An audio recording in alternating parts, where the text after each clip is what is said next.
Assalamualaikum anak-anak, semoga sehat selalu. Materi hari ini adalah dinamika peran Indonesia dalam perdamaian dunia. Tujuan pembelajaran yang pertama adalah 1.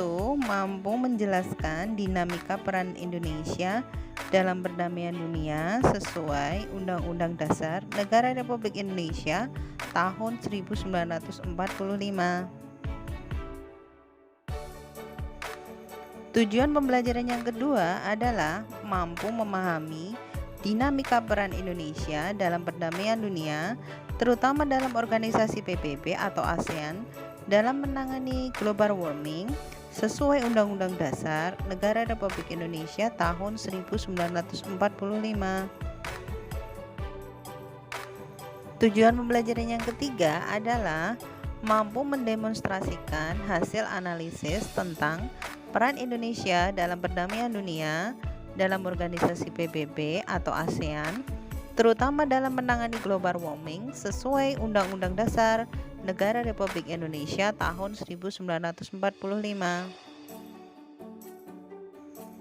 Tujuan pembelajaran yang keempat adalah bersikap toleran dan cinta damai sebagai refleksi peran Indonesia dalam perdamaian dunia dalam hidup bermasyarakat, berbangsa, dan bernegara. Tujuan pembelajaran yang kelima adalah memiliki keberanian menyampaikan pendapat, sikap jujur, dan bertanggung jawab. Makna hubungan internasional diartikan bahwa hubungan yang bersifat global yang meliputi semua hubungan yang terjadi dengan melampaui batas-batas kenegaraan. Konsepsi hubungan internasional oleh para ahli sering dianggap sama atau dipersamakan dengan konsepsi politik luar negeri, hubungan luar negeri, dan politik internasional, walaupun sebenarnya memiliki makna yang berbeda satu sama lain. Hal ini bisa kalian gali lebih lanjut secara mandiri ya.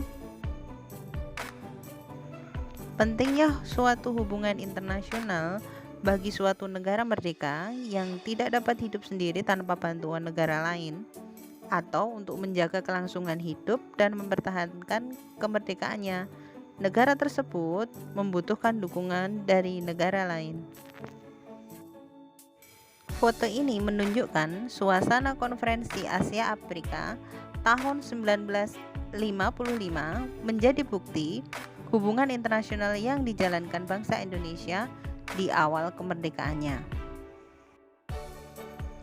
Perlunya kerjasama dalam bentuk hubungan internasional antara lain karena faktor-faktor berikut. Yang pertama adalah faktor internal, yaitu adanya kekhawatiran terancamnya kelangsungan hidup baik melalui kudeta maupun intervensi dari negara lain. Faktor yang kedua adalah faktor eksternal.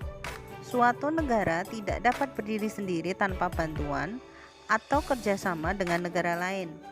Ketergantungan tersebut terutama dalam upaya memecahkan masalah-masalah ekonomi, politik, hukum, sosial, budaya, pertahanan, dan keamanan.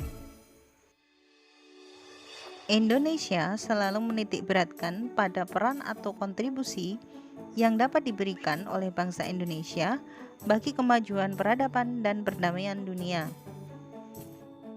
Beberapa bentuk kerjasama bangsa Indonesia antara lain: yang pertama adalah menjadi anggota PBB. Indonesia mengirimkan delegasinya dalam pembahasan masalah perubahan iklim di IPCC. Bahkan terlibat langsung dalam misi perdamaian Dewan Keamanan PBB dengan mengirimkan pasukan Garuda ke negara-negara yang dilanda konflik. Yang kedua adalah memprakarsai penyelenggaraan Konferensi Asia Afrika. Yang ketiga adalah menjadi pendiri ASEAN. Yang keempat adalah keaktifan dalam gerakan non-blok. Tugas hari ini terkait program Adiwiyata. Yang pertama adalah berikan alasan mengapa bangsa Indonesia harus berperan aktif dalam kancah internasional untuk menangani pemanasan global atau global warming. Yang kedua, sebagai warga negara Indonesia yang baik, apa yang bisa Anda lakukan untuk ikut mensukseskan penanganan pemanasan global? Sekian untuk pembelajaran hari ini. Jangan lupa bahagia, jaga kesehatan, tetap semangat, patuhi protokol kesehatan, dan see you next week. Matur nuwun.